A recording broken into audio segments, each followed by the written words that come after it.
تیسرا اور آخری رخ کہ کیا عشق کی منزل ہے، کیا جنون کی کیفیت ہے کہ حسین کا چاہنے والا حسین کی زیارت کے لیے 80 کلومیٹر پیدل چل کے جاتا ہے۔ اللہ اکبر! یہ جنون، یہ ولولہ، یہ جذبہ، یہ عشق کی منزلت، یہ وہی منزلت ہے جو میدان کربلا میں جب ایک مرتبہ ایک صحابی مولا حسین کا میدان کربلا کی طرف جاتا ہے اور جاتے جاتے لشکر شام کو مخاطب کرتے ہوئے کہتا ہے کہ تم میرے ساتھ جنگ کرنا چاہتے ہو، یہ لو میں اپنی زرہ اتار کے پھینک دیتا ہوں، بغیر زرہ کے لڑوں گا تمہارے ساتھ۔ پھر آگے بڑھتا ہے، تم لڑنا چاہتے ہو، لو میں اپنا نیزہ بھی پھینک دیتا ہوں، بغیر نیزے کے لڑوں گا میں۔ پھر اور آگے بڑھتا ہے، تم میرے ساتھ لڑنے چاہتے ہو، لو میں تلوار بھی پھینک دیتا ہوں، تلوار بھی پھینک دیتا ہے۔ کسی نے سوال کیا کہ اے صحابی کیا تو مجنون تو نہیں ہو گیا؟ تو آگے سے جواب کیا آیا؟ حب الحسین اجننی، حسین کی محبت نے واقعاً مجھے دیوانہ بنا دیا ہے۔ یہی وہ دیوانگی ہے جو یوم اربعین کی زیارت پہ ہمیں کربلا میں نظر آتی ہے کہ یہ دیوانگی کی حد تک عشق نہیں تو کیا ہے کہ جو عاشق ہے وہ معشوق کی زیارت کے لیے گاڑیاں ہیں پھر بھی پیدل جایا کرتا ہے، 3 دن 4 دن 5 دن سفر میں لگا دیتا ہے، لیکن پیدل اپنے معشوق کی زیارت کے لیے جاتا ہے۔ اور اس سفر کا، ان قدموں کا جو اٹھتے ہیں اور رکھے جاتے ہیں کربلا کی طرف جانے والے رستے پر، کیا اجر و ثواب ہے؟ چھٹے امام ہی سے روایت ہے، کتاب کامل الزیارات جس کا حوالہ میں عرض کر چکا، مولا فرماتے ہیں من اتا قبر الحسین ماشین، جو پیدل چلتے ہوئے میرے جد سید الشہداء کی زیارت کرے گا، کتب اللہ لہ بکل قدم یرفعها ویضعها اتقا رقبۃ من ولد اسماعیل۔ اللہ اکبر! یہ شخص جو پیدل میرے جد حسین سید الشہداء کی زیارت کی جانب جا رہا ہے، یہ اپنا قدم اٹھائے گا اور اس کو واپس زمین پر رکھے گا، اس دوران ہی میں خدا اس کے نامہ اعمال میں اس بات کا ثواب لکھتے گا کہ اس نے خدا کے نبی اسماعیل کی اولاد میں سے کسی ایک غلام کو آزاد کیا ہو۔ اللہ اکبر! یہ شخص قدم اٹھائے گا، یرفعها ویضعها، اٹھائے گا، اور جتنے میں یہ شخص قدم رکھے گا اس کے نامہ اعمال میں ایک عام غلام آزاد کرنے کا ثواب نہیں، خدا کے نبی اسماعیل کی اولاد میں سے ایک غلام آزاد کرنے کا ثواب لکھا جائے گا۔ یہ ہے اس رستے پر پیدل چلنے کا ثواب کہ ہر قدم پر، اور روایات میں نے جیسے کہ آپ کی خدمت میں شروع میں عرض کیا تھا، ان 3 حصوں میں جو گفتگو کو تقسیم کیا گیا ہے، ہر حصے پر بے حد روایات ہیں کہ ہر قدم جو انسان اٹھائے گا اس کی 1000 گناہ بخش دیے جائیں گے، 1000 نیکیوں میں اضافہ ہو جائے گا، اس کے خدا کے نزدیک جو رتبے ہیں، جو مرتبے ہیں، جو درجات ہیں، ان میں 1000 درجات کا اضافہ ہو جائے گا۔ ہر قدم جو پہلا قدم جو زائر حسین سید الشہداء کی زیارت کے لیے اٹھائے گا اس کے تمام تر گناہ معاف کر دیے جائیں گے، یہاں تک کہ ہر قدم پہ اسے حج اور عمرے کا ثواب ملے گا۔ اس قدر روایات اس حوالے سے موجود ہیں۔ اور آخر میں اس گفتگو کو اختتام پر پہنچاتے ہوئے میں صرف ایک روایت اور آپ کی خدمت میں عرض کرنا چاہتا ہوں کہ ہم دیکھتے ہیں، یقیناً ہم اور آپ سب کی تمنا ہے کہ ہمیں خدا سید الشہداء کی زیارت نصیب فرمائے اور خدا اس وبا کا خاتمہ فرمائے جو ہم میں اور سید الشہداء کی زیارت میں حائل بن گئی ہے، مانع بن گئی ہے۔ لیکن ہم نے دیکھا بھی ہے، سنا بھی ہے، آپ نے بھی دیکھ رکھا ہے کہ جو اس رستے پر جاتے ہیں، جو زائر ہوتے ہیں، کہیں گرمی ہے، تپش ہے، سورج ہے، انسان کے جلد کی رنگت تبدیل ہو جاتی ہے، پسینہ آتا ہے، تو گویا میرے اور آپ کے چھٹے امام اپنے علم امامت سے یہ تمام مناظر دیکھ چکے ہیں، اور یہ تمام مناظر دیکھ کر میرے اور آپ کے چھٹے امام ان تمام مناظر کے حوالے سے دعا بھی فرما چکے ہیں۔ آخری روایت جو میں آپ کی خدمت میں پیش کرنے جا رہا ہوں، میرے دامن وقت میں گنجائش نہیں ہے، راوی بیان کرتا ہے، کامل الزیارات میں یہ روایت بھی موجود ہے کہ میں چھٹے امام کی خدمت میں پہنچا، مولا نماز میں مصروف تھے۔ جب مولا کی نماز تمام ہوئی میں وہیں بیٹھ گیا کہ مولا اپنی نماز سے اور تعقیبات سے اور دعا سے فارغ ہو جائیں۔ مولا نے نماز مکمل کرنے کے بعد اپنے رب سے مناجات کرنا شروع کی۔ اب کیا فرمایا مولا نے؟ راوی کہتا ہے میں سن رہا تھا اور مولا فرما رہے تھے. کیا کہتے ہیں مولا؟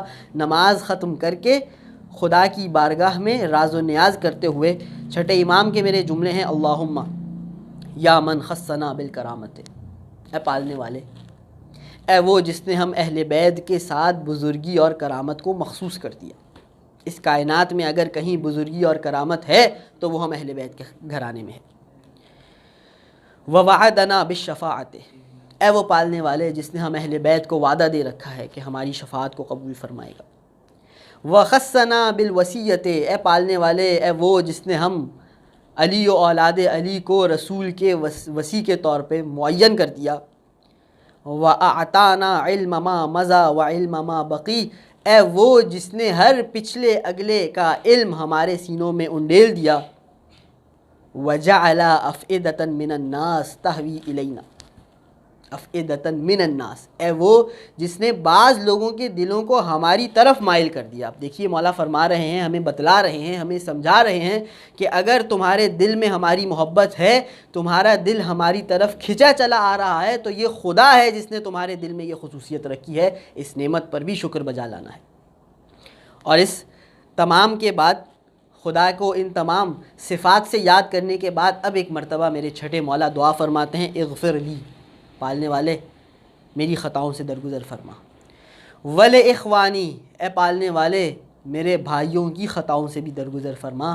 اور پھر جو میرے چھٹے مولا جملہ ارشاد فرماتے ہیں وَلِزُوَّارِ قبر ابی عبداللہ الحسین، پالنے والے میں جعفر صادق تجھ سے دعا مانگتا ہوں جو کوئی میرے جد سید الشہداء کی قبر کی زیارت کرے اس کے تمام گناہوں کو معاف فرما دے.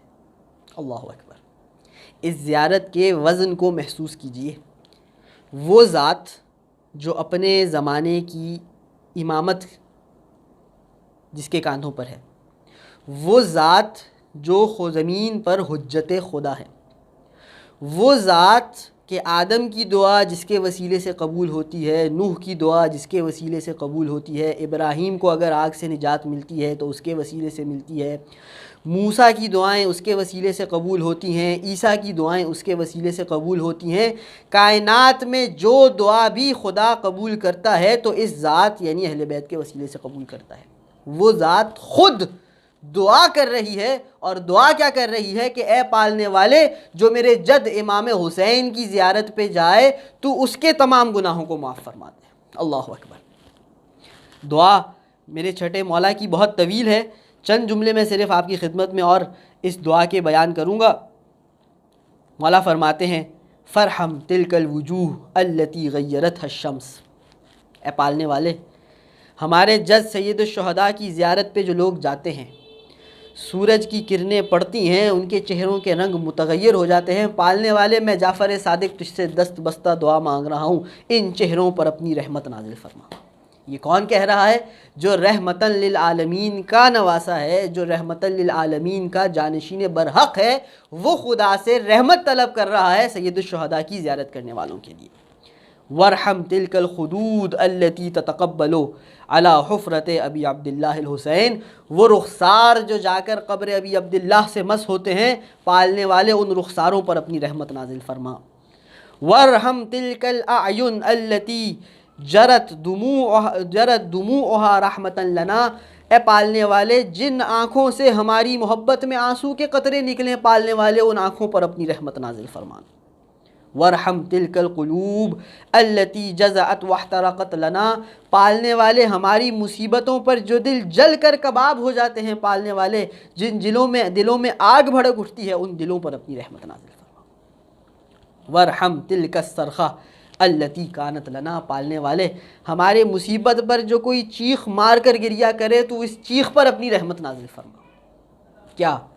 کیا دعا مانگ رہے ہیں چھٹے امام سید الشہداء کے زائر اور عزاداروں کے لیے. اور اس دعا کا آخری جو جملہ ہے، راوی کہتا ہے مولا نے یہ دعا ختم ایسے کی اللہم انی استودعک تلک الابدان و تلک الانفس، پالنے والے اے میرے خدا میں جعفر صادق سید الشہداء کی زیارت کرنے والے سید الشہداء کے عزاداروں کے جسموں کو بھی، ان کی روحوں کو بھی تیرے پاس امانت کے طور پر رکھوا رہا ہوں. پالنے والے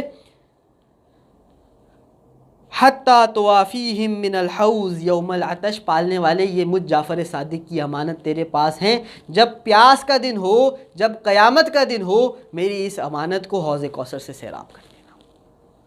یہ وہ دعائیں ہیں جو چھٹے مولا نے سید الشہداء کی زیارت کرنے والوں کے لیے لکھی ہیں۔ اور زیارت سید الشہداء اس قدر اہمیت کی حامل ہے کہ سوال کرنے والے سے آ کر مولا سے سوال کیا، مولا ایک شخص بغیر کسی وجہ کے، بغیر کسی رکاوٹ کے، بغیر کسی معنی کے زیارت سید الشہداء نہیں کرتا، کوئی مجبوری نہیں، کوئی پریشانی نہیں، کوئی مسئلہ نہیں، تمام امور مہیا ہیں، تمام وسائل موجود ہیں، پھر بھی وہ زیارت سید الشہداء پہ نہیں جاتا، میرے مولا نے ارشاد فرمایا وہ اہل نار میں سے ہے، وہ جہنمیوں میں سے ہے۔ اللہ اکبر۔ بس اس گفتگو کو اختتام پذیر کرتے ہیں۔ آخر میں پالنے والے سے یہ دعا ہے کہ خدایا بحق ابا عبداللہ الحسین، تجھے امام مظلوم کربلا سید الشہداء کا واسطہ ہے، تمام مومنین و مومنات کو سید الشہداء کی زیارت کا شرف بار بار اور جلد از جلد نصیب فرما۔ پالنے والے تجھے سید الشہداء کا واسطہ ہے، تمام مومنین کو زمانے کے امام کی زیارت نصیب فرما، زمانے کے امام کے ظہور میں تعجیل فرما، ہمیں مولا کے اعوان و انصار میں شمار فرما۔ وآخر دعوانا ان الحمد للہ رب العالمین۔ اللہم